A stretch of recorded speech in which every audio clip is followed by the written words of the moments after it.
আসসালামু আলাইকুম। Study with হাফিজ স্যারের পক্ষ থেকে আজকে আমাদের প্রথম ভিডিও।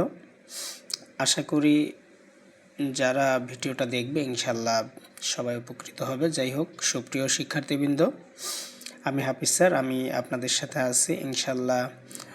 আমার ক্লাসগুলো দেখলে আপনারা উপকৃত হবেন বলে এতটুকু আমি বিশ্বাস করি, যে কারণে আমি আমার এই কার্যক্রমটা আজকে থেকেই শুরু করছি। এর আগেও আমার বেশ কয়েকটা ভিডিও দেওয়া হয়েছে, যদিও সেগুলো একটাও শিক্ষামূলক ভিডিও ছিল না। আজকেই আমার সর্বপ্রথম ভিডিওটা। যাই হোক, আজকে আমার প্রথম ভিডিওর যে কাজটা সেটা হলো সমাস। আজকে আমি আপনাদের সামনে সমাস নিয়ে আলোচনা করব ইনশাল্লাহ। প্রথমে আমাদের যে জিনিসটা জানা দরকার সেটা হলো সমাস আসলে কি, বা সমাস ব্যাকরণের কোন অংশে আলোচনা করা হয়। সর্বপ্রথম আপনাদেরকে বলে নিই, সমাস ব্যাকরণের শব্দ গঠন বিষয়ে আলোচনা। আমাদের যেই শব্দ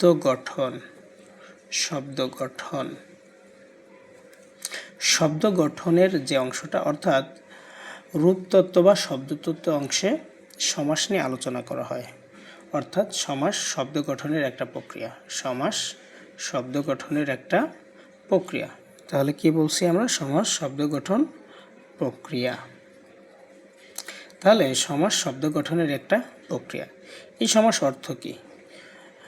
সমাস আমরা যদি বলি, সমাস অর্থ হচ্ছে সংক্ষেপণ। সমাস অর্থ সংক্ষেপণ। তাহলে সমাস অর্থ সংক্ষেপণ কেন আমরা বলতেছি সমাস অর্থ সংক্ষেপণ? আমরা সমাসের যে সংজ্ঞাটা আছে আমাদের নতুন বইয়ের 12তম পরিচ্ছেদে, আমরা যদি সেটা দেখি, সেখানে স্পষ্টভাবে বলা আছে বাক্যের মধ্যে পরস্পর সম্পর্কিত একাধিক পদকে এক পদে পরিণত হওয়ার নাম সমাস। অর্থাৎ আমরা আরও শর্ট করে যদি বলতে চাই তাহলে হচ্ছে একাধিক পদকে এক পদে পরিণত করার নাম সমাস। অর্থাৎ এখানে আমরা সহজভাবে বলতে পারি একাধিক পদকে এক পদে রূপান্তরের নাম সমাস। এক পদে পরিণত করার নাম, এক পদে পরিণত করাকে সমাস বলে।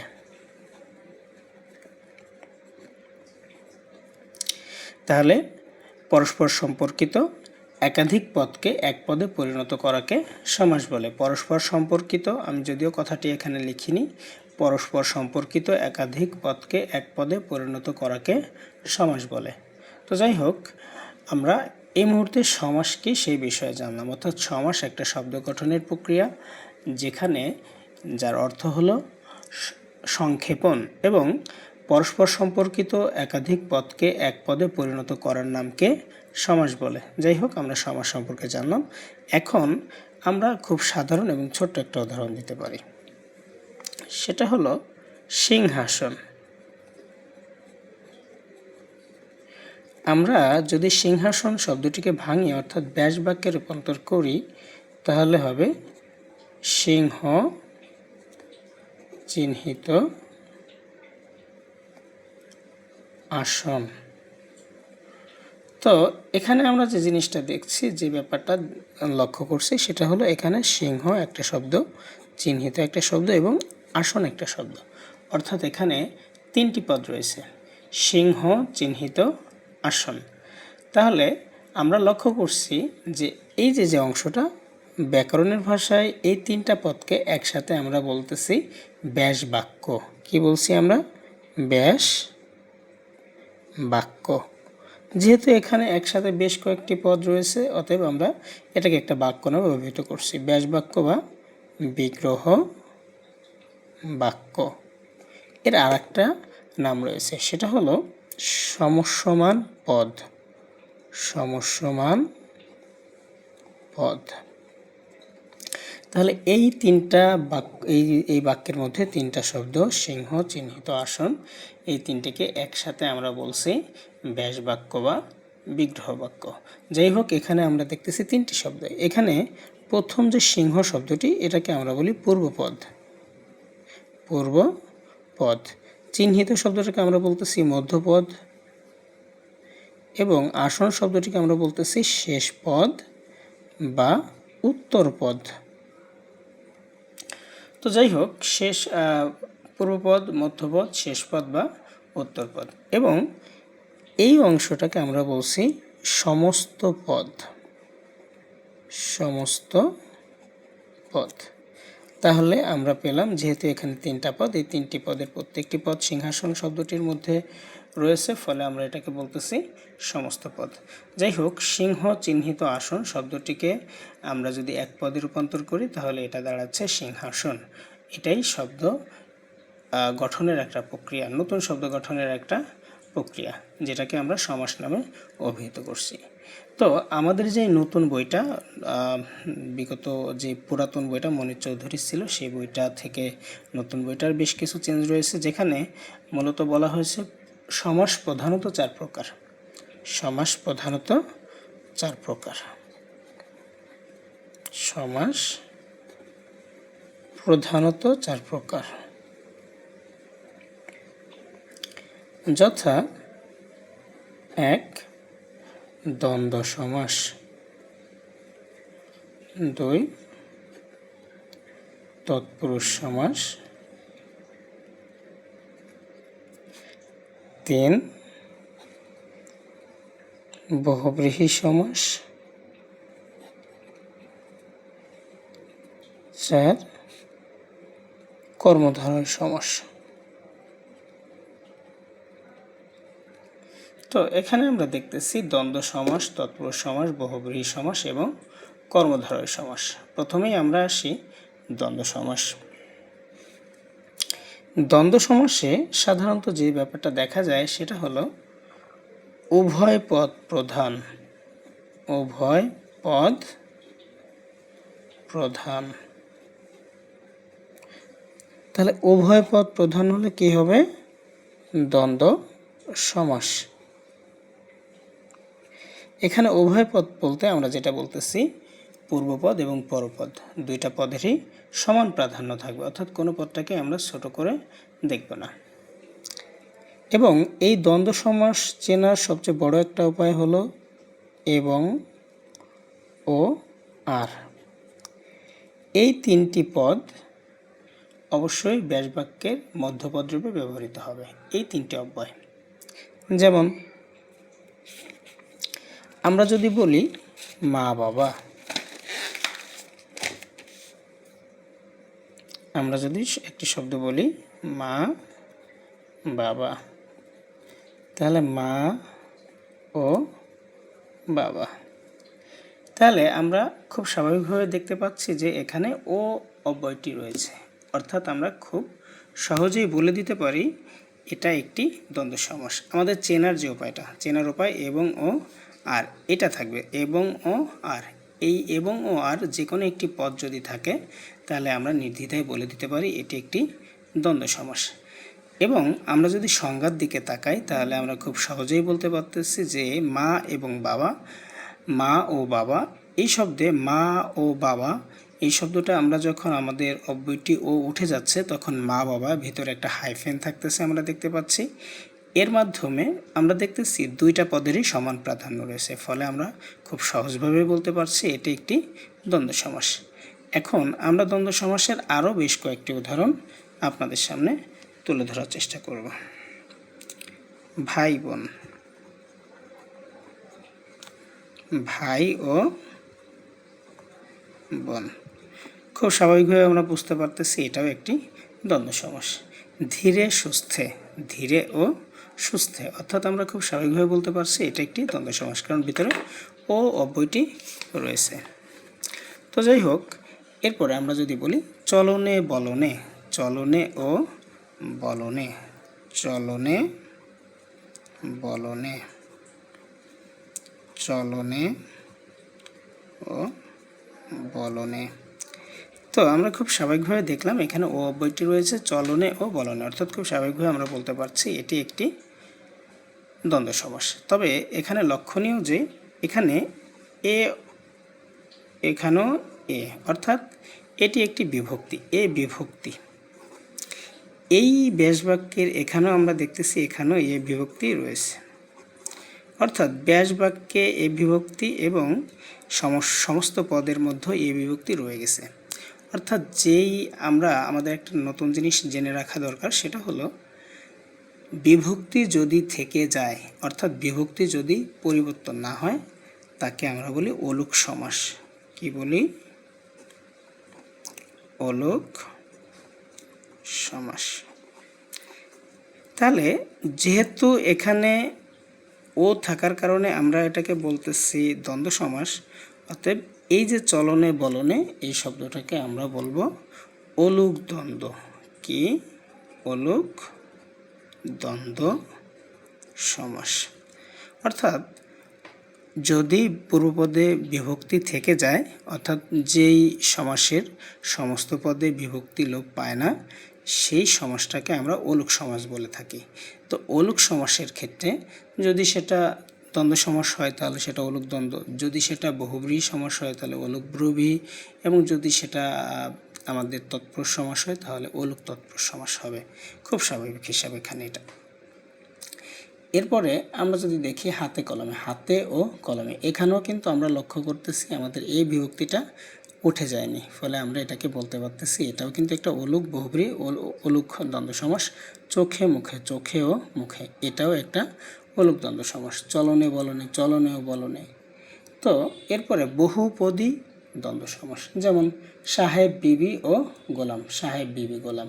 হাত পা চোখ ও কান, হাত পা চোখ কান। এখানে কিন্তু আমরা অনেকগুলো পদ দেখতে পাচ্ছি, মানে 4টি পদ, হাত পা চোখ ও কান।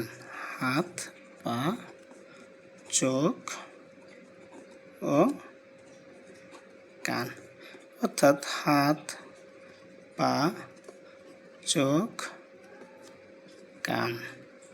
অর্থাৎ এখানে বহুপদী, অর্থাৎ সমসমান পদ কখনো কখনো 2-এর বেশি হতে পারে, এটাকে আমরা বলতে পারি বহুপদী দ্বন্দ্ব সমাস। যাই হোক, দ্বন্দ্ব সমাস যেহেতু এখানে এটা খুব সহজ এবং আমরা খুব অল্প সময়ের মধ্যে এটা শিখে ফেলতে পারি, তাই আমরা দ্বন্দ্ব সমাস নিয়ে আর বেশি আলোচনা করতে চাইনি। আমরা এখন তৎপুরুষ সমাসে চলে আসতে চাই। তৎপুরুষ সমাস। সুপ্রিয় শিক্ষার্থীরা, আমি সর্বপ্রথম বলতে চাই তৎপুরুষ সমাস শেখার আগে আমাদের সর্বপ্রথম যে ব্যাপারটা জানতে হবে সেটা হলো আমাদেরকে বিভক্তি সম্পর্কে জানতে হবে। বিভক্তি আসলে কি? তো আমরা যদি বলতে চাই বিভক্তি হচ্ছে একটা শব্দাংশ। বিভক্তি কি? একটি শব্দাংশ। বিভক্তি একটি শব্দাংশ যা সাধারণত শব্দের সাথে যুক্ত হয়ে নতুন শব্দের সাথে যুক্ত হয় এবং ওই যে শব্দটার সাথে যুক্ত হচ্ছে ওই শব্দের সাথে বাক্যের অন্যান্য শব্দের সম্পর্ক স্থাপন করে। অর্থাৎ বিভক্তি এমন একটি শব্দ, এটাকে অব্যয়জাত শব্দ বলা যেতে পারে বা অনুসর্গজাত শব্দ বলা যেতে পারে। অর্থাৎ এটা অনেক সময় শব্দের সাথে যুক্ত হয় এবং কখনো কখনো এটি অনুসর্গের মতো করেও ব্যবহৃত হয়ে থাকে। অর্থাৎ বিভক্তি এমন একটি শব্দ বা একটি শব্দাংশ যা সাধারণত শব্দের সাথে যুক্ত হয় বা কখনো কখনো স্বাধীন পদরূপে ব্যবহৃত হয়, অনুসর্গের মতো ব্যবহৃত হয় ওই শব্দের সাথে, যে শব্দটার সাথে যুক্ত হচ্ছে ওই শব্দের সাথে বাক্যের অন্যান্য শব্দের সম্পর্ক স্থাপন করে। অর্থাৎ এটি অনেকটি ইংরেজি গ্রামারের প্রিপোজিশনের মতো কাজ করে থাকে। যেমন এখানে আমরা আমাদের যে পুরাতন বইটি ছিল সেখানে আমরা বিভক্তিকে 7 প্রকার হিসেবে পড়েছি। যেমন প্রথমা বা শূন্য বিভক্তি, দ্বিতীয় আছে দ্বিতীয়া, তৃতীয়া, চতুর্থী, পঞ্চমী, ষষ্ঠী, সপ্তমী। তো যাই হোক, আমাদের নতুন বইতে যেহেতু বিভক্তি সম্পর্কে এত ডিটেলস ধারণা এখানে দেওয়া নেই, তো সঙ্গত কারণেই আমরা এখানে ডিটেলস ধারণাটা দেওয়ার চেষ্টা করছি না। আমরা চেষ্টা করছি আসলে মূল স্বাভাবিকভাবে বিভক্তিটা শেখানোর জন্য। তো আমাদের বিভক্তিগুলো আমরা যদি বলতে চাই, শূন্য বিভক্তিতে তো আমাদের আসলে কিছুই নেই। তারপর দ্বিতীয় বিভক্তিতে আছে কে, রে। তৃতীয়তে আছে হতে, থেকে, চেয়ে। চতুর্থীতে আছে কে জন্য নিমিত্ত, পঞ্চমীতে আছে আমি হতে থেকে চেয়ে এখানে বলেছি, এখানে আছে দ্বারা দিয়া কর্তৃক, দ্বারা দিয়া কর্তৃক। পঞ্চমীতে আছে হতে থেকে চেয়ে, এবং আমাদের ষষ্ঠীতে আছে র এর, এবং সপ্তমী আছে এ অন্তস্থ অ তে। তো আমরা যদি খুব স্বাভাবিকভাবে বলতে চাই, আমাদের প্রথমে শূন্য বিভক্তি কে রে, শূন্য বিভক্তি, এরপরে দ্বিতীয় বিভক্তি হচ্ছে কে রে, তৃতীয় বিভক্তি দ্বারা দিয়া কর্তৃক, চতুর্থী কে জন্য নিমিত্ত। নিমিত্ত শব্দটি অনেকটা নিমিত্তার্থে চতুর্থী বিভক্তি, অর্থাৎ কোনো কিছুর জন্য কোনো কিছু। পঞ্চমী বিভক্তি হতে থেকে চেয়ে, সপ্তমী বিভক্তি ষষ্ঠী বিভক্তি র এর, এবং সপ্তমী বিভক্তি এ অন্তস্থ অ তে। তো যাই হোক, আমাদের তৎপুরুষ সমাসের যে ব্যাপারটা জানতে হবে সেটা হলো পূর্বপদে বিভক্তি লোপ পাবে।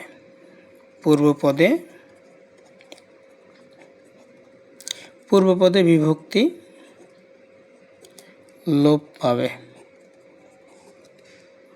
লোপ পেয়ে যে সমাস হয়, সুপ্রিয় শিক্ষার্থীরা, এখানে আমি যেটা বলতে চাই যে আমি যেহেতু ক্লাসটা এখানে খুব ছোট্ট একটা পেজের মধ্যে দিয়ে নিচ্ছি এবং প্রচণ্ড গরম থাকার কারণে আসলে পেজটা ভিজে যাচ্ছে, সো তোমরা একটু কষ্ট করে এটা মানিয়ে নেওয়ার চেষ্টা করবে। তো যাই হোক, আমার লেখাগুলো অতটা স্পষ্ট না, তোমরা একটু কষ্ট করে বুঝে নেওয়ার চেষ্টা করবে। তো আমরা বললাম তৎপুরুষ সমাসটা আসলে কি। প্রথমেই বলে নিই, তৎপুরুষ সমাস পরপদ প্রধান। তৎপুরুষ সমাস পরপদ প্রধান। তো যাই হোক, পূর্বপদে বিভক্তি লোপ পেয়ে যে সমাস হয় তাকে তৎপুরুষ সমাস বলে। আমরা আরেকবার বলতেছি, পূর্বপদে বিভক্তি লোপ পেয়ে যে সমাস হয় তাকে তৎপুরুষ সমাস বলে। তো আমরা পূর্বে দেখেছি আমাদের বিভক্তিগুলো কী হতে পারে, কে রে, দ্বারা দিয়া কর্তৃক, হতে থেকে চেয়ে, কে জন্য নিমিত্ত, র এ অ তে। এই বিভক্তিগুলো যখন পূর্বপদে থাকবে তখন আমরা সেটাকে কি বলতে পারবো, আমরা বিভক্তি থাকবে তখন কিন্তু আমরা সেটাকে তৎপুরুষ সমাস আকারে ব্যবহার করতে পারবো। তো যাই হোক, সুপ্রিয় শিক্ষার্থীরা, আমরা আমাদের পরবর্তী অংশে আসছি। সেটা হলো, আমরা দেখলাম যে পূর্বপদে বিভক্তি লোপে যে সমাস হয় তাকে তৎপুরুষ সমাস বলে। তৎপুরুষ সমাস বিগত বইটাতে অলুক সহ এবং নৈয়া তৎপুরুষ সহ 8 প্রকার তৎপুরুষ সমাস আমরা পড়েছিলাম। তো যাই হোক, এই বইয়ের নতুন বইটিতে এতগুলো তৎপুরুষ সমাস দেওয়া হয়নি। এখানে প্রথমত যে ব্যাপারটা বলা হয়েছে সেটা হলো বিভক্তি লোপ পাওয়া তৎপুরুষ সমাসের উদাহরণ। যেমন এখানে বলা হয়েছে দুঃখকে প্রাপ্ত, অর্থাৎ দুঃখ প্রাপ্ত। আমরা শব্দটিকে বাংলা কি পাব, দুঃখকে প্রাপ্ত, অর্থাৎ দুঃখপ্রাপ্ত। তো আমরা খুব স্বাভাবিকভাবে দেখতেছি এখানে কে বিভক্তিটা এই অংশে কিন্তু আর নেই, এখানে কিন্তু কে বিভক্তিটা আর নেই। অর্থাৎ পূর্বপদের দুঃখ, এই যে পূর্বপদের যে আমাদের কে বিভক্তিটা ছিল, কে বিভক্তিটা পূর্বপদে ছিল, আমাদের কে বিভক্তি কি হয়ে গেছে, এই কে বিভক্তিটা আমাদের যেই সমস্ত পদ সেখানে কিন্তু আর সেই কে বিভক্তিটা নেই। অর্থাৎ পূর্বপদের এই যে পূর্বপদের বিভক্তিটা কি হয়ে গেছে, লোপ পেয়ে গেছে, যে কারণে আমরা এটাকে বলতে পারি তৎপুরুষ সমাস। আমরা যদি বলি ছেলে ভোলানো, ছেলেকে ভোলানো, এখানেও কে বিভক্তি লোপ পাচ্ছে। আমরা যদি বলি মামার বাড়ি, মামা বাড়ি, এখানে মামা বাড়ি মামার বাড়ি, র বিভক্তি লোপ পাচ্ছে। আমরা যদি বলি ধান ক্ষেত, ধানের ক্ষেত, এখানে কিন্তু র বিভক্তি লোপ পাচ্ছে, বা ধানের এর বিভক্তি লোপ পাচ্ছে। পথের রাজা, রাজপথ,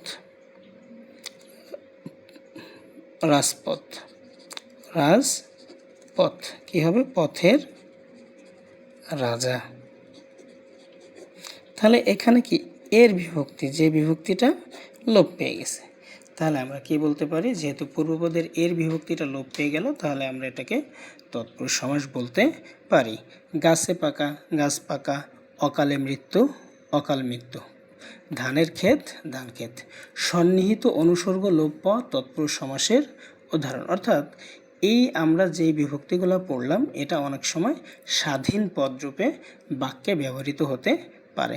যখন এই বিভক্তিগুলা স্বাধীন পদরূপে বাক্যে ব্যবহৃত হয় তখন আমরা এগুলোকে অনুসর্গ বলে থাকি। তো যখন এগুলো স্বাধীন পদরূপে ব্যবহৃত হচ্ছে তখনই এগুলোর নাম অনুসর্গ হয়ে যায়, বিভক্তি থেকে এগুলোর নাম হয়ে যায় অনুসর্গ।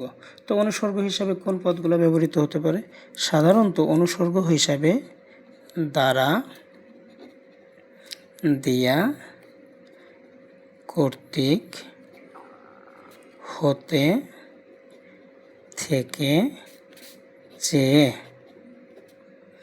এই শব্দগুলো সাধারণত অনুসর্গ হিসাবে ব্যবহৃত হতে পারে। অর্থাৎ দ্বারা, দিয়া, কর্তৃক, হতে, থেকে, চেয়ে এই শব্দগুলো সাধারণত অনুসর্গ হিসাবে ব্যবহৃত হতে পারে। তো যাই হোক, আমরা এখন দেখি মধু দিয়ে মাখা বা মধু দ্বারা মাখা, মধুমাখা, মধু দ্বারা মাখা, মধুমাখা। অর্থাৎ মধুমাখা শব্দটা যদি আমরা ব্যাস বাক্যে রূপান্তর করি তাহলে কি হবে? মধু দ্বারা মাখা, যেখানে দ্বারা অনুসর্গ রূপে ব্যবহৃত হচ্ছে। এই অনুসর্গটা আমাদের এখানে কি আর থাকতেছে না, ফলে আমরা খুব স্বাভাবিকভাবে বলতে পারি অনুসর্গ উঠে গিয়ে যে সমাসটি হলো সেটা তৎপুরুষ সমাস। অর্থাৎ অনুসর্গও কিন্তু এক ধরনের বিভক্তি, তবে অনুসর্গ তখনই অনুসর্গ যখন এই বিভক্তিটা যখন স্বাধীন পদরূপে ব্যবহৃত হয়। তো এরপরে আমরা দেখি রান্নাঘর। আমরা কিন্তু আমাদের যে বোর্ড বইটি আছে, নতুন বোর্ড বইটি, ঠিক সেটাই অনুসরণ করছি। এরপরে যদি আমরা আরও বেশি উদাহরণ অনুসরণ করতে চাই সেক্ষেত্রে আমরা বিভিন্ন ধরনের বই বাজারে আছে সেগুলো ব্যবহার করতে পারি। তবে প্রাথমিক স্টেজে আমরা মূল বইটি ফলো করার চেষ্টা করছি। রান্নাঘর, রান্নার জন্য ঘর। গ্রাম থেকে ছাড়া, গ্রাম ছাড়া। চিনি পাতা, চিনি দিয়ে পাতা বা চিনি দ্বারা পাতা। বিয়ে পাগল, বিয়ের জন্য পাগল। তাহলে আগা গোড়া, আগা থেকে গোড়া। কিছু কিছু ক্ষেত্রে বিভক্তি লোপ পায় না, এসব তৎপুরুষ সমাসের নাম অলুক তৎপুরুষ। আমি আগেই বলেছি যদি বিভক্তি লোপ না পেয়ে থাকে তাহলে সেটাকে আমরা অলুক সমাস বলতে পারি। তো যদি সেটা দ্বন্দ্ব সমাস হয়ে থাকে অর্থাৎ এবং ও আর কোনো একটি পদ ভেতরে থাকে তাহলে আমরা সেটাকে বলবো অলুক দ্বন্দ্ব। যদি সেটা তৎপুরুষ সমাস হয়ে থাকে আমরা তাহলে সেটাকে বলবো অলুক তৎপুরুষ সমাস। যেমন তেলে ভাজা, তেলে ভাজা। লক্ষ্য করি এখানে এ বিভক্তি আছে, এখানেও কিন্তু তেলে ভাজা থাকতেছে, তেলে ভাজা। অর্থাৎ এখানে এই এ বিভক্তিটা রয়ে গেছে, কোনোটা পরিবর্তন হয়নি। সঙ্গত কারণে আমরা বলতে পারি এটা একটি অলুক সমাস। তো যেহেতু এখানে বিভক্তি লোপ পায়নি, বিভক্তির ব্যবহারটা রয়েছে, সঙ্গত কারণে আমরা এটাকে বলতে পারি তৎপুরুষ সমাস। তো এটা অলুক তৎপুরুষ সমাসের একটি উদাহরণ। গরুর গাড়ি, গরুর গাড়ি। আমরা যদি শব্দটিকে ভাঙি, গরুর গাড়ি আলাদা করে লিখতে হবে। এখানে এই র বিভক্তিটা এখানে রয়ে গেছে, র বিভক্তিটা কি হয়নি? লোপ পেয়ে যায়নি।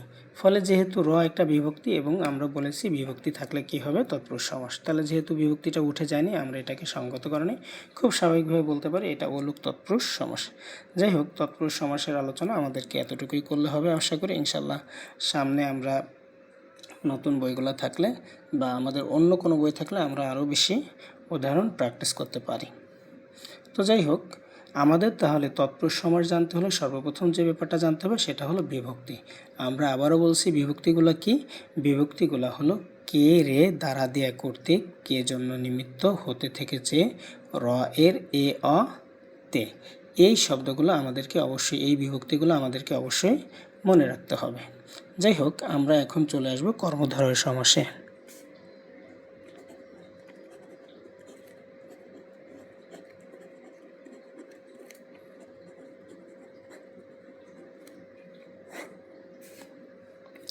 সুপ্রিয় শিক্ষার্থীরা, আমরা সর্বপ্রথম একটা কথা বলে নিতে চাই, সেটা হলো আমরা প্রথমে বলেছি যে দ্বন্দ্ব সমাস কিন্তু উভয় পদ প্রধান, অর্থাৎ এখানে পূর্বপদ এবং পরপদের উভয় পদের সমান প্রাধান্য রয়েছে।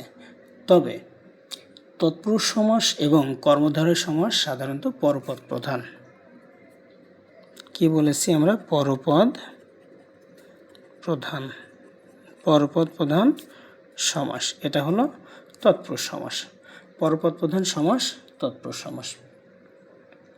অর্থাৎ এখানে যদি আমরা সামান্য খুব স্বাভাবিকভাবে সংজ্ঞায়িত করতে চাই, সেটা হলো যে সমাসের পরপদের অর্থের প্রাধান্য থাকে তাকে কর্মধারয় সমাস বলে। তো তৎপুরুষ সমাস কর্মধারয় সমাস চেনার বেশ কিছু উপায় আছে। সেই চেনার উপায়গুলো যদি আমরা বলতে চাই, সেগুলো হবে, আপনারা সবাই নিজেদের খাতায় খুব সুন্দর করে লিখে নিতে পারেন। সেটা হলো যে, যা, যিনি, তিনি, যেই, সেই,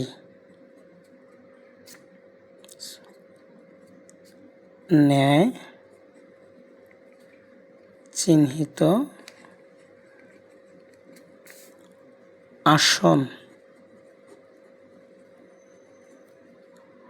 রূপ রক্ষার্থে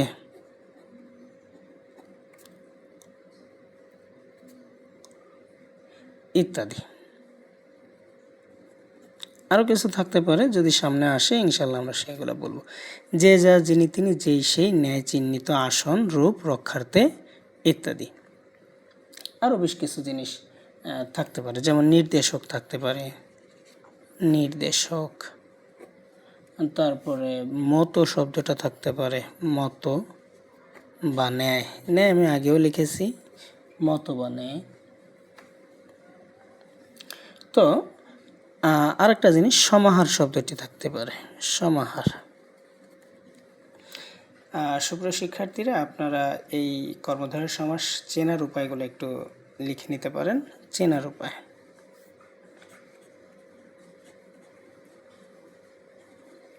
সাধারণত পরীক্ষার হলে আমাদের জন্য সময় খুবই স্বল্প, আমরা খুব অল্প সময়ের মধ্যে আমাদেরকে পরীক্ষায় অ্যান্সার করতে হয়। যে কারণে আমরা যদি চেনার উপায়গুলো খুব সহজে মুখস্থ করে রাখতে পারি, তাহলে খুব অল্প সময়ের মধ্যে আমরা কিন্তু আমাদের ব্যাপারটা আমরা করে ফেলতে পারবো, আমাদের অ্যান্সারটা করে ফেলতে পারবো। তাহলে আমরা দেখতেছি চেনার উপায়গুলো কী কী। প্রথমে আমরা বলে রাখি, কর্মধারয় সমাস পরপদ প্রধান একটি সমাস, অর্থাৎ এই সমাসে পরপদের অর্থেরই প্রাধান্য থাকে। সাধারণত পরপদে বেশিরভাগ ক্ষেত্রেই বিশেষ্য শব্দটি থাকে। যে, যা, যিনি, তিনি, যেই, সেই, যেমন তেমন, ন্যায় চিহ্নিত আসন, রূপ রক্ষার্থে ইত্যাদি। এছাড়া আমি আরও কয়েকটি শব্দ বলেছি, নির্দেশক, মতো, ন্যায়, সমাহার ইত্যাদি শব্দগুলো এখানে থাকবে। অর্থাৎ আমরা প্রথমেই এই ব্যাপারগুলো মুখস্থ করে ফেলতে পারি।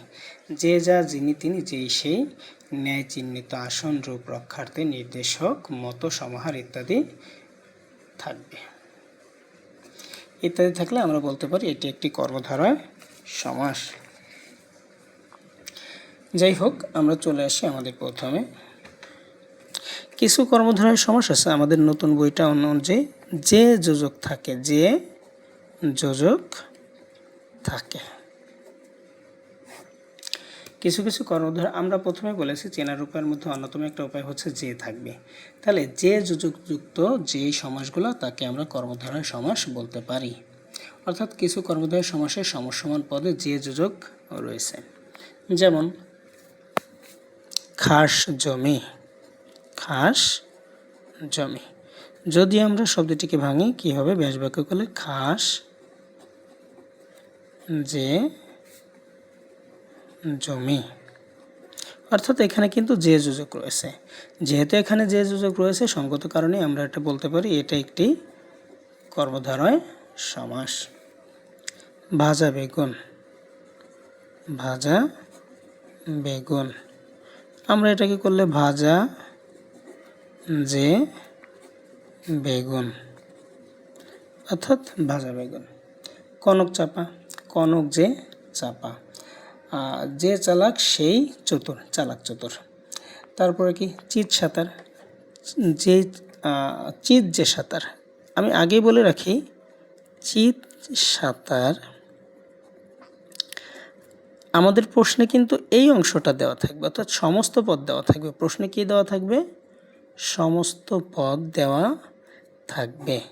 তাহলে প্রশ্নে দেওয়া থাকবে সমস্ত পদ, সমস্ত পদ চিত সাঁতার। এখন বলা হবে কি, আপনি এটাকে ব্যাস বাক্য সহ সমাস নির্ণয় করেন। সেক্ষেত্রে আমরা কি করব, আমরা শব্দটিকে প্রথমে লিখব চিত সাঁতার। এটা লেখার পরে আমরা ছক করে সুন্দর করেও লিখতে পারি, যেমন এখানে লিখলাম সমস্ত পদ, এখানে লিখলাম ব্যাস বাক্য,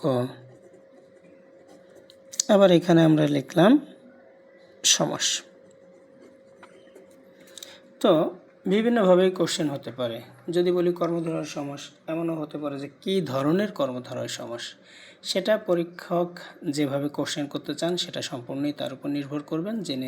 যিনি কোশ্চেন করবেন, যিনি প্রশ্ন করবেন, তিনি যেভাবে অ্যান্সার চান আমাদেরকে সেভাবেই দিতে হবে। তো কর্মধারয় সমাস নতুন যে বইটি আছে সেখানে মোট 6 প্রকার আলোচনা করা হয়েছে। প্রথম, যে যোজকযুক্ত কর্মধারয় সমাস। আমরা এটা একটু শেষ করে নিই। চিত সাঁতার, চিত যে সাঁতার, চিত যে সাঁতার। তো আমরা দেখতেছি এটা আমাদের ব্যাস বাক্য। এখন আমরা এখানে বলবো এটি কি, যে যোজকযুক্ত, যে যোজকযুক্ত কর্মধারয় সমাস, কর্মধারয় সমাস। এটি যে যোজকযুক্ত একটি কর্মধারয় সমাস। খুব স্বাভাবিকভাবে আমরা কিন্তু এটি বুঝতে পারলাম, এটি যে যোজকযুক্ত একটি কর্মধারয় সমাস। আমরা আরও কয়েকটি যে যোজকযুক্ত কর্মধারয় সমাসের উদাহরণ প্র্যাকটিস করব। চিত সাঁতার, চিত যে সাঁতার। আলু সিদ্ধ, সিদ্ধ যে আলু। আপনারা সবাই লক্ষ্য করেন বিশেষ্য পদগুলোই কিন্তু বেশিরভাগ ক্ষেত্রে বিশেষ্য পদগুলোই পরপদ আছে। সঙ্গত কারণে, এই কারণেই এটি কিন্তু পরপদ প্রধান সমাস। টাক মাথা, টাক যে মাথা। শান্ত শিষ্ট, যে শান্ত সেই শিষ্ট। চালাক চতুর, যে চালাক সেই চতুর। তো যাই হোক, আমরা বলতেছিলাম যে কর্মধারয় সমাস নতুন বইটিতে মোট 6 প্রকার আলোচনা করা হয়েছে। নাম্বার 1, 6 প্রকার। কি কি বলতেছি, যে যোজক, যে যোজকযুক্ত কর্মধারয়। 2 নম্বর, দ্বিগু কর্মধারয়, দ্বিগু কর্মধারয়। 3 নম্বর, মধ্যপদলোপী, মধ্যপদলোপী কর্মধারয়। 4 নম্বর, উপমান কর্মধারয়। 5 নম্বর, উপমিত কর্মধারয়। 6 নম্বর,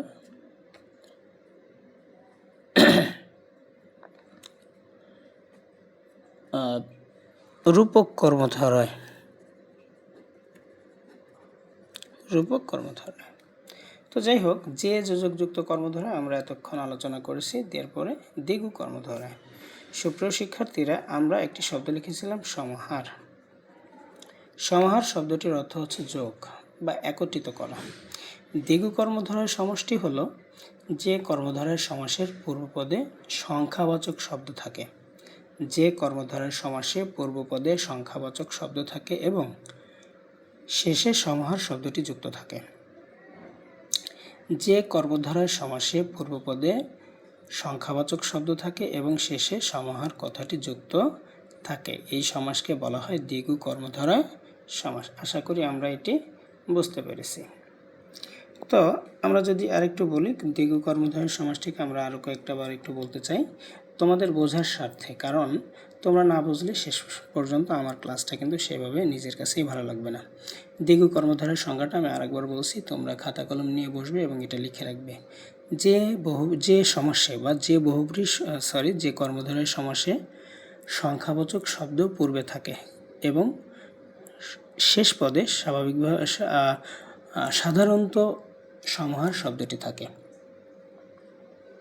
অর্থাৎ পূর্ব পদে সংখ্যাবাচক শব্দ হয়, সেগুলোকে দ্বিগু কর্মধারয় সমাস বলা হয়।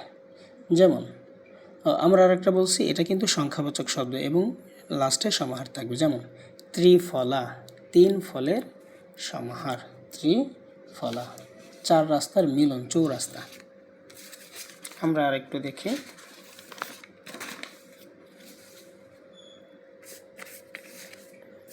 ত্রিফলা শব্দটিকে যদি আমরা ভাঙি, ত্রিফলা, আমরা লক্ষ্য করছি তিন কিন্তু একটা সংখ্যাবাচক শব্দ, তিন ফলের সমাহার। তাহলে এই শেষ পদে সমাহার শব্দটি রয়েছে এবং এখানে একটি সংখ্যাবাচক শব্দ রয়েছে। সঙ্গত কারণে আমরা খুব স্বাভাবিকভাবে বলতে পারি এটি একটি দ্বিগু কর্মধারয় সমাস। তারপরে আর একটা আছে চার রাস্তা, চৌরাস্তা,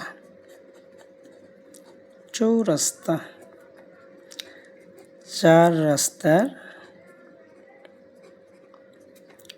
সমাহার, চৌরাস্তা। এখানে আমরা লক্ষ্য করছি যে একটু আমরা খেয়াল করি সমাহার শব্দটি আছে।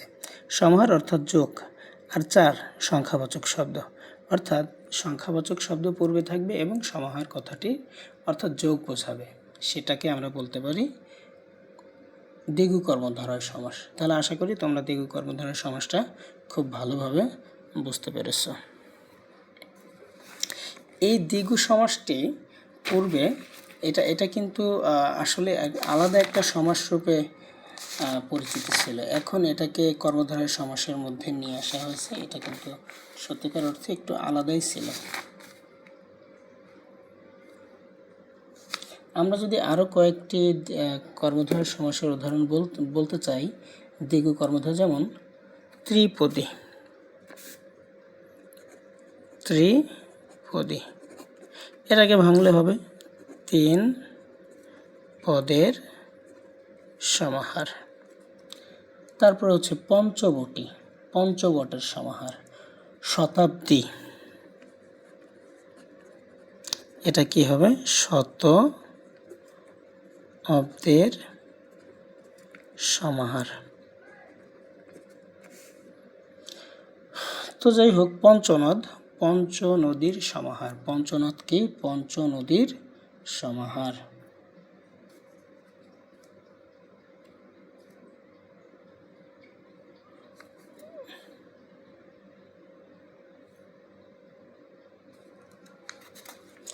তো যাই হোক, সুপ্রিয় শিক্ষার্থীবৃন্দ, আমরা এখন চলে আসব, আমরা পূর্বে যে আলোচনাটা করেছি সেটা হলো মধ্যপদলোপী কর্মধারয়। মধ্যপদলোপী কর্মধারয় ব্যাপারটা মূলত যে কর্মধারয় সমাসে মধ্যপদ লোপ পায়, আমরা কি বলতেছি, যে কর্মধারয় সমাসে মধ্যপদ লোপ পায় তাকে মধ্যপদলোপী কর্মধারয় সমাস বলে। যে কর্মধারয় সমাসে মধ্যপদ লোপ পায় তাকে মধ্যপদলোপী কর্মধারয় সমাস বলা হয়। যেমন ঘি ভাত, ঘি ভাত কি হবে? ঘি মাখানো ভাত। তাহলে ঘি ভাত, এখানে এই মাখানো মধ্যপদটা কি হচ্ছে? চলে যাচ্ছে, এই কারণে আমরা এটাকে বলতেছি মধ্যপদলোপী কর্মধারয় সমাস। হাত ঘড়ি, হাতে পরা হয় যে ঘড়ি, এখানে মধ্যবর্তী অনেকগুলো পদ চলে গেছে। বিজয় পতাকা, বিজয় নির্দেশক পতাকা, বিজয় পতাকা সমান কি? বিজয় নির্দেশক পতাকা। লক্ষ্য করি নির্দেশক শব্দটি কিন্তু এখানে চলে গেছে, এখানে কিন্তু সেই নির্দেশক শব্দটি নাই। তো আমরা খুব ইজিলি বুঝতে পারছি এটা কি, এটা হচ্ছে বিজয় নির্দেশক পতাকা, অর্থাৎ মধ্যপদ চলে গেছে। সো আমরা খুব স্বাভাবিকভাবে বলতে পারি এটি মধ্যপদলোপী কর্মধারয় সমাস। হাত ঘড়ি, হাতে পরা হয় যে ঘড়ি। বিজয় পতাকা, বিজয় নির্দেশক পতাকা। স্মৃতিসৌধ, স্মৃতি রক্ষার্থে সৌধ।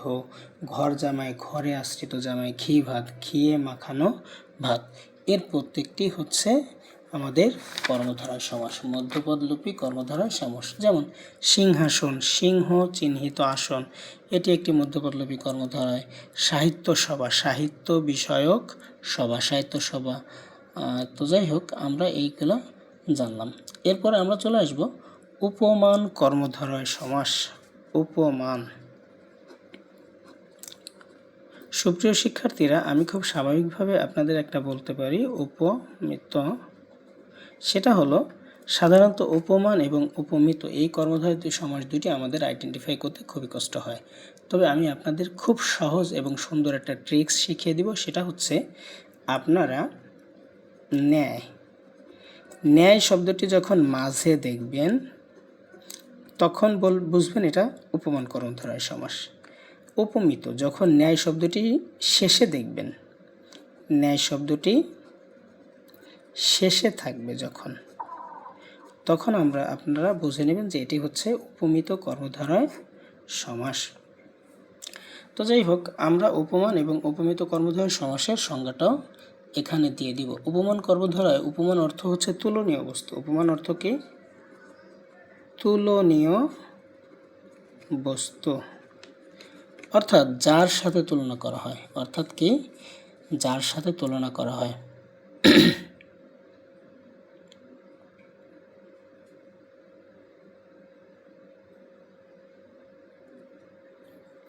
অর্থাৎ কি? তুলনীয় বস্তু, যার সাথে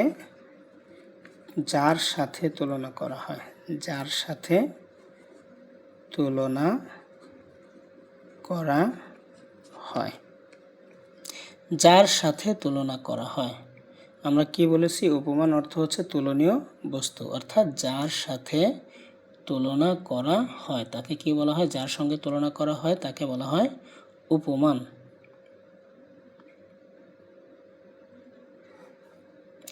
এখানে উপমান আরেকটা ব্যাপার আমরা একটু বলে নিই, সেটা হচ্ছে প্রত্যক্ষ বস্তুকে বলা হয় উপমেয়। প্রত্যক্ষ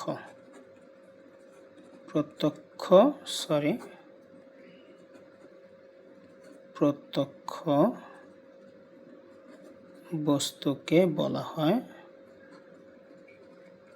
উপমেয়।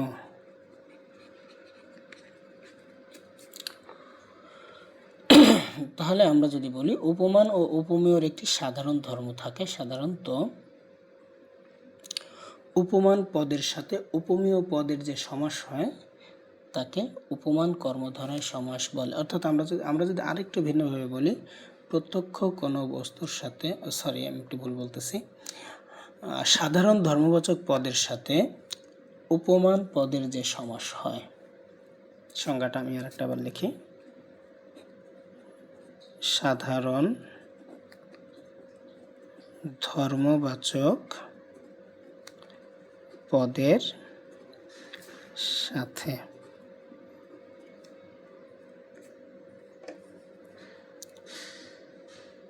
উপমান পদের যে সমাস হয়, উপমান বাচক পদের যে সমাস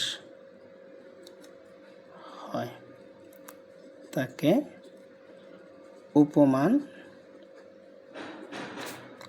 কর্মধারয় সমাস বলে। তো সঙ্গেটি আমরা আরেকবার একটু দেখি। আমি যেটা বলতেছি সেটা হলো, উপমান আমরা কি বলছি? চেনার উপায়টা ন্যায় মাঝে থাকবে। উপমানের ন্যায় কোথায় থাকবে? মাঝে থাকবে। আপনারা যদি একটা উদাহরণ দেখতে চান আমি একটু বলি, যেমন অরুণ রাঙা। অরুণ রাঙা কি হবে? অরুণের ন্যায় রাঙা। এই ন্যায় শব্দটি কোথায় আছে? মাঝে আছে, অর্থাৎ এটি একটি উপমান কর্মধারয় সমাস। তাহলে আমরা একটু আগে চলে যাই। উপমান কি? তুলনীয় বস্তু। উপমান শব্দের অর্থ কি? উপমান শব্দের অর্থ হচ্ছে তুলনীয় বস্তু। উপমান শব্দের অর্থ কি? তুলনীয় বস্তু, অর্থাৎ যার সাথে তুলনা করা হয়, যার সাথে তুলনা করা হয়। এখানে দেখেন অরুণের সাথে তুলনা করা হচ্ছে। কিসের সাথে তুলনা করা হচ্ছে? অরুণের সাথে তুলনা করা হচ্ছে। অরুণ রাঙা, অরুণের ন্যায় রাঙা, অরুণের ন্যায় রাঙা। তাহলে অরুণের সাথে তুলনা করা হচ্ছে, এবং অরুণের একটা সাধারণ ধর্ম হচ্ছে এর রং হচ্ছে লাল। অরুণের ন্যায় রাঙা, অর্থাৎ অরুণের একটা সাধারণ ধর্ম হচ্ছে এটা কি? এটা রঙিন। তাহলে অরুণের সাধারণ ধর্ম হচ্ছে রঙিন, বলতে হলো এটা মূলত লাল। তাহলে এখানে আমরা যেটা বললাম, আমরা একটু সংজ্ঞার দিকে যাই। উপমান কর্মধারয়ের সংজ্ঞাটার দিকে যদি আমরা একটু যাই, সেটা হলো সাধারণ ধর্মবাচক পদের সাথে, সাধারণ ধর্মবাচক পদের সাথে। ধর্মবাচক পদ বলতে এই যে দেখেন আমরা এখানে রাঙা লিখছি, তা রাঙা কি? একটা বিশেষণ পদ। সাধারণ ধর্মবাচক পদের সাথে উপমানবাচক পদের যে সমাস হয়, এখানে উপমান হচ্ছে অরুণ। অরুণের সাথে তুলনা করা হয়েছে, যার সাথে তুলনা করা হয় সেটা হচ্ছে কি কর্মধারয় সমাস, সেটা হলো আমাদের উপমান। তাহলে সাধারণ ধর্মবাচক রাঙা সাধারণ ধর্মবাচক পদের সাথে উপমান পদের যে সমাস হয় তাকে কি বলে? উপমান কর্মধারয় সমাস বলে। এরপরে আসি উপমিত কর্মধারয় সমাস। উপমিত কর্মধারয় সমাসটা কি? উপমিত কর্মধারয় সমাস হচ্ছে, আগে বলে নিই, ন্যায় শব্দটা শেষে থাকবে এবং সাধারণত এটাকে যদি আমরা একটু সংজ্ঞায়িত করতে চাই সেটা হলো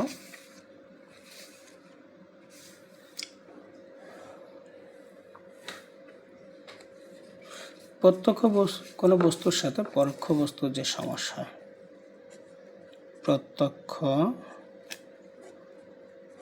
কোনো বস্তুর সাথে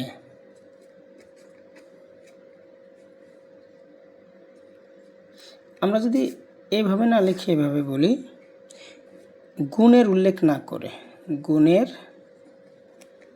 উল্লেখ না করে, গুণের উল্লেখ না করে, গুণের উল্লেখ না করে উপমেয় পদের সাথে উপমানের যে সমাস হয়,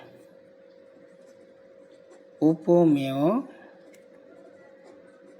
পদের সাথে উপমান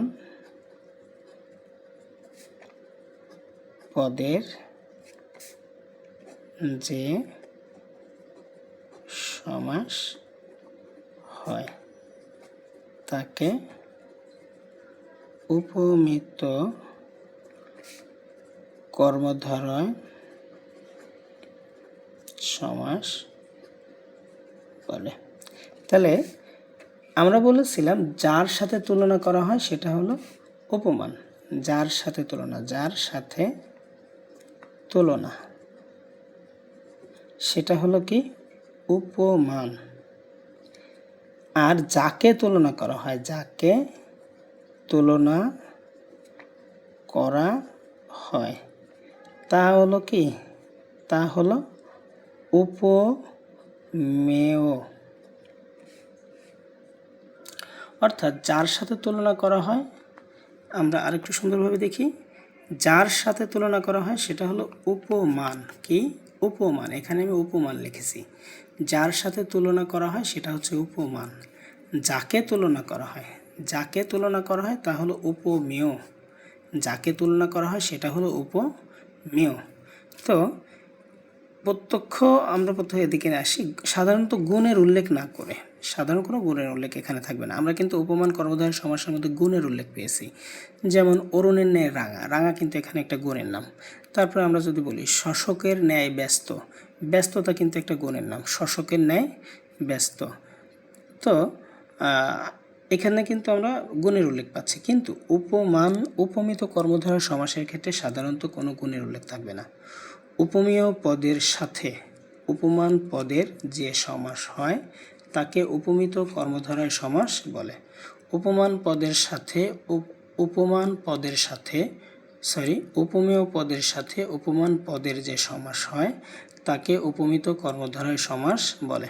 আপনারা সবাই দেখতে পাচ্ছেন এবং খুব সুন্দরভাবে আশা করি দেখা যাচ্ছে, আমি এখানে ক্যামেরায় দেখতে পাচ্ছি, তো আশা করি ভালোভাবে দেখা যাচ্ছে। তাহলে আমরা দু একটা উদাহরণ এখানে লিখতে পারি। পুরুষ সিংহের ন্যায়, সিংহ পুরুষ,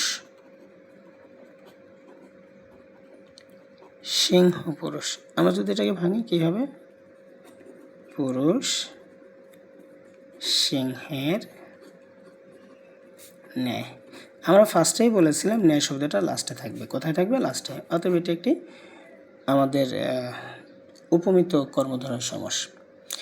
পুরুষ সিংহের ন্যায়, দেখেন এখানে কিন্তু পুরুষ হচ্ছে উপমান, সিংহ হচ্ছে উপমেয়। পুরুষ কি? উপমান, সিংহ উপমেয়, অর্থাৎ প্রত্যক্ষ যার সাথে তুলনা করা হয় সে হলো উপমান। এখানে যার সাথে তুলনা করা হয় সে হচ্ছে উপমান, সিংহের সাথে তুলনা করা হচ্ছে উপমান, এবং যাকে তুলনা করা হয়, পুরুষকে তুলনা করা হচ্ছে সে হচ্ছে উপমেয়। দেখেন তাহলে কি উপমান আর উপমেয় দুইটা পদ কিন্তু এখানে আছে, উপমান এবং উপমেয় দুইটি পদই এখানে আছে। অর্থাৎ উপমান পদের সাথে উপমেয় পদের যে সমাস হয় তাকে কি বলে? তাকে উপমিত কর্মধারয় সমাস বলে। যেমন মুখচন্দ্র, মুখচন্দ্র কি লিখতে পারি আমরা এখানে? মুখ চন্দ্রের ন্যায়। তাহলে আমরা বুঝতে পারছি মুখ চন্দ্রের ন্যায়, মুখ চন্দ্রের ন্যায়। তো যাই হোক, এরপর আমরা চলে আসতে পারি রূপক কর্মধারয় সমাস। আচ্ছা, আমরা দু একটা উদাহরণ আরও যদি দিতে চাই সামনে, ইনশাল্লাহ আমরা বেশ কয়েকটি উদাহরণ আরও দিব ইনশাল্লাহ। আচ্ছা, পদ্ম আখি, আখি পদ্মের ন্যায়, মুখচন্দ্র মুখ চন্দ্রের ন্যায়। তারপরে আমরা কি বলতে পারি? সিংহ পুরুষ, পুরুষ সিংহের ন্যায়। এর প্রত্যেকটি হচ্ছে উপমিত কর্মধারয়। এরপরে আমরা আসি রূপক কর্মধারয়। রূপক কর্মধারয় কি? অভেদ কল্পনা। রূপক, রূপক হলো কি? অভেদ কল্পনা, অভেদ কল্পনা। অর্থাৎ কোনো একটা বিষয়কে সরাসরি কল্পনা করা, তার মধ্যে কোনো প্রকার না থাকা, অন্য কোনো ভেদাভেদ বা চিন্তা না থাকে, ডিরেক্ট কল্পনা করা। তাহলে রূপক কর্মধারয় সমাস হচ্ছে কি? অভেদ কল্পনা। রূপক কর্মধারয় সমাসটা কি? আমরা আবারও বলি, রূপক কর্মধারয় সমাস হচ্ছে কি? অভিন্ন কল্পনা করা হলে রূপক কর্মধারয় সমাস হয়। এখানে উপমান ও উপমেয়ের মধ্যে, উপমান অর্থাৎ যাকে তুলনা করা হচ্ছে এবং যার সাথে তুলনা করা হচ্ছে, এই দুইটা বস্তুর মধ্যে যদি অভেদ কল্পনা করা হয় তাকে কি বলা হয়? তাকে রূপক কর্মধারয় সমাস বলা হয়। সাধারণত রূপ শব্দটি মাঝে থাকে, সাধারণত রূপ শব্দটি মাঝে থাকে। যেমন মন মাঝি, মন মাঝি। বাংলা কি হবে? মন রূপ মাঝি, মন রূপ মাঝি, মন মাঝি। আবার যদি আমরা বলি বিষাদ সিন্ধু, বিষাদ রূপ সিন্ধু, বিষাদ রূপ সিন্ধু। ক্রোধানল, ক্রোধ রূপ অনল, ক্রোধানল সমান কি?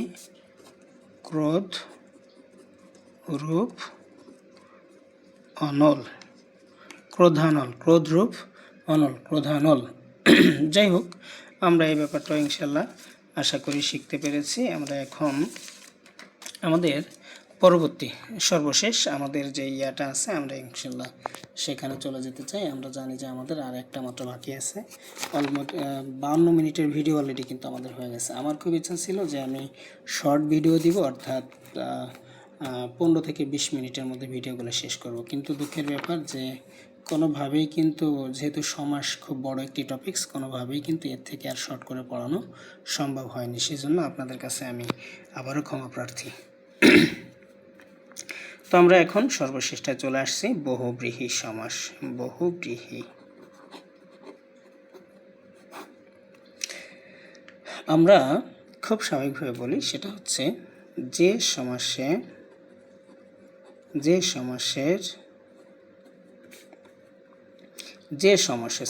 সমাসে সমস্যমান পদগুলো অনুগামী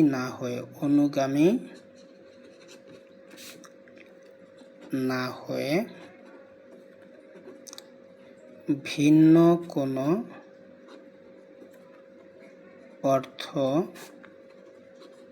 প্রদান করে তাকে কি বলে? বহুব্রীহি সমাস বলে।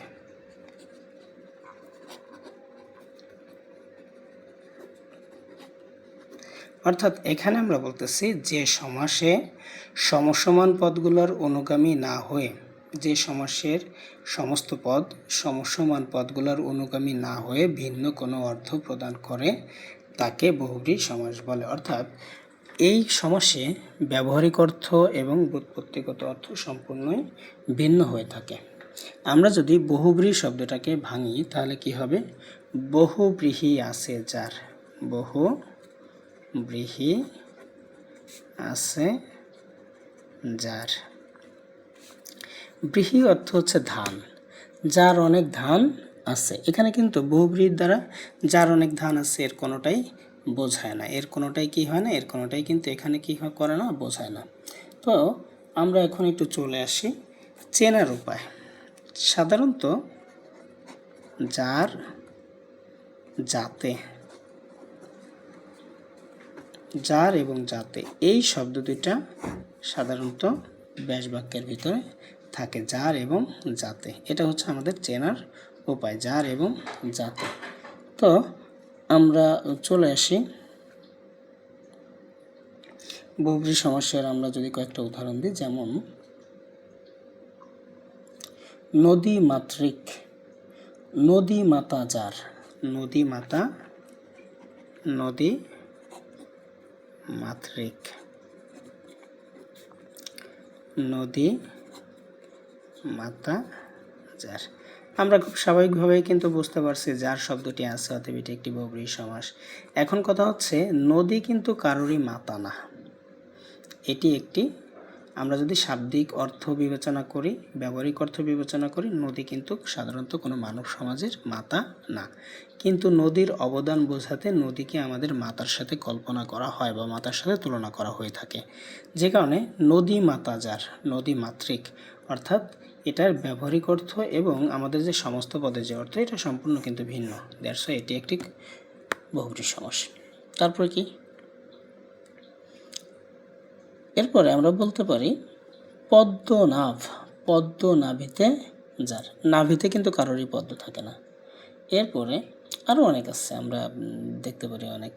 সমান সহোদর, সমান উদর যাদের, সহোদর, সহোদর, সহোদর আমরা জানি যে সহোদর হচ্ছে ভাই। সমান উদর যাদের, সমান উদর যার, যাদের, অর্থাৎ যাদের উদর সমান বা পেট সমান। আসলে যাদের পেট সমান তাদেরকে আমরা সহোদর বলি, তারা কিন্তু সহোদর না। সহোদর হচ্ছে একই মায়ের পেটের ভাই। সহোদর কারা? সহোদর হলো একই মায়ের পেটের ভাই। পদ্মের ন্যায় গন্ধ যার, পদ্মগন্ধী, যার শব্দটি আছে, আমরা খুব সহজভাবে বলতে পারি এটা একটি কি বহুব্রীহি সমাস। তো আমরা এখন বহুব্রীহি সমাসের প্রকারভেদগুলো একটু পড়ব। সাধারণত বইয়ে, আমাদের যে নতুন বইটা, এখানে বহুব্রীহি সমাস হিসেবে 6টি প্রকারের আলোচনা করা হয়েছে। বহুব্রীহি সমাস তাহলে আমরা কত প্রকার বলতে পারি? বহুব্রীহি সমাস মোট 6 প্রকার। বহুব্রীহি সমাস মোট কত প্রকার? বহুব্রীহি সমাস মোট 6 প্রকার। প্রথমে সমানাধিকরণ বহুব্রীহি। 1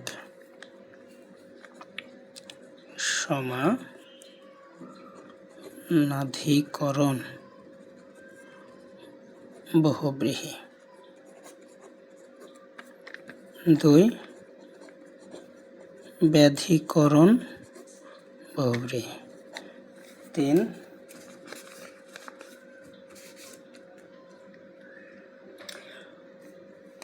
পদলোপী বা মধ্যপদলোপী, পদলোপী বা মধ্যপদলোপী বহুব্রীহি। 4 নম্বরে বলা হচ্ছে কি ব্যতিহার বহুব্রীহি, ব্যতিহার বহুব্রীহি। 5 নম্বরে অলোক বহুব্রীহি, অলোক বহুব্রীহি। এবং 6 নম্বরে আছে সংখ্যাবাচক বহুব্রীহি, সংখ্যাবাচক বহুব্রীহি। আমরা সহজটা আগে আলোচনা করি। ব্যতিহার বহুব্রীহি, ক্রিয়ার পারস্পরিক অর্থে। কি? ক্রিয়ার পারস্পরিক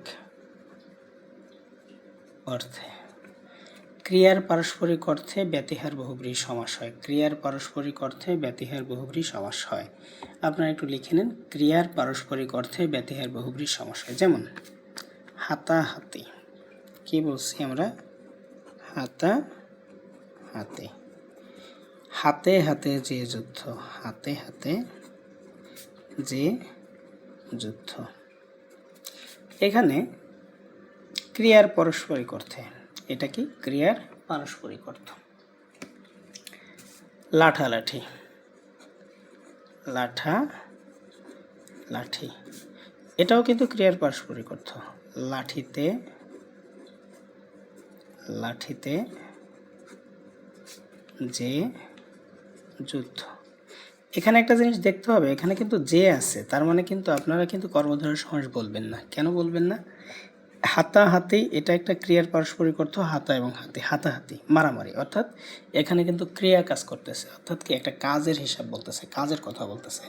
লাঠালাঠি, লাঠালাঠি অন কাইন্ড অফ মারামারি, অর্থাৎ এখানেও একটা ক্রিয়ার কথা বলা হচ্ছে। তাহলে কি ক্রিয়ার পারস্পরিক অর্থে কোন সমাস হয়? ক্রিয়ার পারস্পরিক অর্থে বহুব্রীহি ব্যতিহার বহুব্রীহি সমাস হয়। কোন সমাস হয়? ব্যতিহার বহুব্রীহি সমাস হয়। যেমন হাতাহাতি, লাঠালাঠি, তারপরে কি বলতে পারি? হাসাহাসি, হাসাহাসি এটাই ক্রিয়ার পারস্পরিক অর্থ। হাসিতে হাসিতে যে যুদ্ধ, বা হাসিতে হাসিতে যে কথা, গুতাগুতি, ঘুষাঘুষি, ঘুষিতে ঘুষিতে যে যুদ্ধ, দেখা দেখি, দেখা দেখি, চুলা চুলি, চুলে চুলে যে যুদ্ধ, কাড়াকাড়ি, তারপরে কি গলাগুলি, তারপরে হাতাহাতি, কানে কানে যে কথা, কানাকানি। তাহলে এগুলো হচ্ছে আমাদের কি? ব্যতিহার বহুব্রীহি সমাস। এরপরে আমরা প্রথম যেটা নিয়ে আলোচনা করব, সমানাধিকরণ বহুব্রীহি। সমানাধিকরণ বহুব্রীহি কি? বিশেষণ এবং বিশেষ্য, বিশেষণ যোগ বিশেষ্য, অর্থাৎ পূর্বপদে বিশেষণ, পরপদে বিশেষ্য, পূর্বপদে বিশেষণ, পরপদে বিশেষ্য, পূর্বপদে বিশেষণ এবং পরপদে বিশেষ্য। তাহলে পূর্বপদে বিশেষণ এবং পরপদে বিশেষ্য হলে কি হয়? সমানাধিকরণ বহুব্রীহি হয়। যেমন সমানাধিকরণ বহুব্রীহি, বিশেষণ, বিশেষণ যোগ বিশেষ্য, এটা কি? এটা হলো সমানাধিকরণ বহুব্রীহি, সমানাধিকরণ বহুব্রীহি। আমরা যদি বলি খোশ মেজাজ, খোশ মেজাজ যার, খোশ মেজাজ যার, খোশ, খোশ মেজাজ, খোশ মেজাজ যার, যার যাতে আছে, যার এবং আছে। আবার খোশ এটা কিন্তু বিশেষণ পদ, মেজাজ, খোশ মেজাজ, কেমন মেজাজ? খোশ মেজাজ, এটা একটা বিশেষণ পদ। তারপর আমরা যদি বলি ঋত সর্বস্ব, ঋত হয়েছে সর্বস্ব যার, পীতাম্বর, পিত অম্বর যার, পীতাম্বর, পীতাম্বর,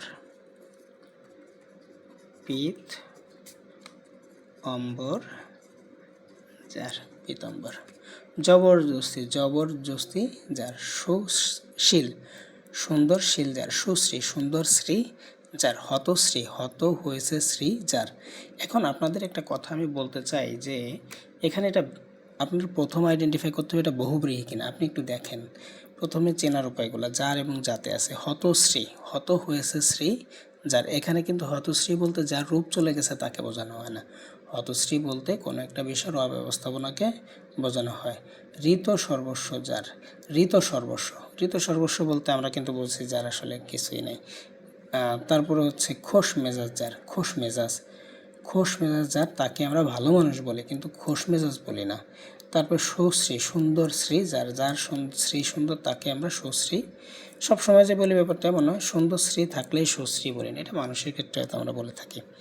তো যাই হোক, সমানাধিকরণ বহুব্রীহি চলে গেল। এরপরে আমরা চলে আসি ব্যাধিকরণ বহুব্রীহি।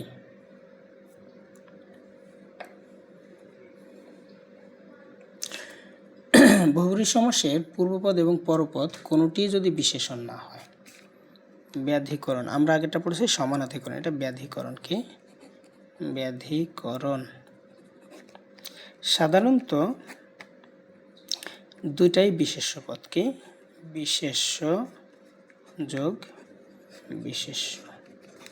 তাহলে পূর্বেও বিশেষ্য, পরেও বিশেষ্য, সব ক্ষেত্রেই কি যদি বিশেষ্য হয় তাহলে কি ব্যাধিকরণ বহুব্রীহি হবে। দুইটা পদে যদি বিশেষ্য হয় তাহলে ব্যাধিকরণ, অর্থাৎ পূর্বপদ পরপদ উভয় পদ যখন বিশেষ্য হবে, পূর্বপদ বিশেষ্য, পরপদ বিশেষ্য, এই ক্ষেত্রে এটা হবে কি ব্যাধিকরণ বহুব্রীহি। তাহলে আমরা একটু ইসে আসি, যেমন ৮০-তে ২০ যার, ৮০-তে ২০ যার। আমার একটু পেজ দরকার।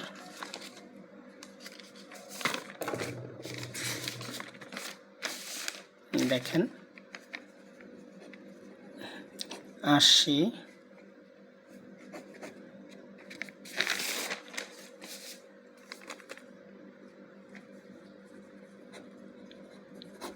৮০-২০, 80-তে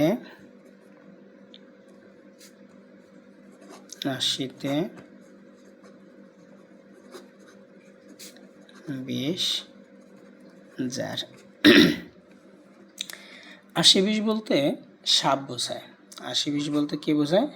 সাপ বোঝায়। 80-20 বলতে সাপ বোঝায়। লক্ষ্য করেন 80-তে 20,000, 80 এবং 20 দুইটাই কিন্তু কি দাঁত এবং বিষ দুইটাই বিশেষ্য শব্দ। তাহলে আমরা কি বলছি? পূর্বপদ পরপদ উভয় পদে যখন আমাদের বিশেষ্য হবে তখন সেটা ব্যাধিকরণ বহুব্রীহি। তাহলে ব্যতিক্রম বহুব্রী কি? পূর্বপদ পরপদ উভয়টাই বিশেষ্য। 80 মানে হচ্ছে দাঁত আর 20 দুইটাই কিন্তু বিশেষ শব্দ। অতএব আমরা বলতে পারি এটা একটি ব্যতিক্রম বহুব্রীহি সমাস। এটাও বিশেষ্য, এটাও বিশেষ্য। অতএব এটা একটি ব্যতিক্রম বহুব্রীহি সমাস। 80-20 লক্ষ্য করেন 80-20 বলতে কিন্তু যার সাপ বোঝায়, কিন্তু আপনি একটু লক্ষ্য করেন শুধুমাত্র কি সাপের দাঁতেই বিষ থাকে? কুকুরের দাঁতে বিষ থাকে, তারপর হচ্ছে আরও অনেক কিছুর দাঁতেই কিন্তু বিষ থাকে। তো এমনকি মানুষের দাঁতেও কিন্তু বিষ থাকে। সো আমরা কি সেগুলোকে বলতেছি?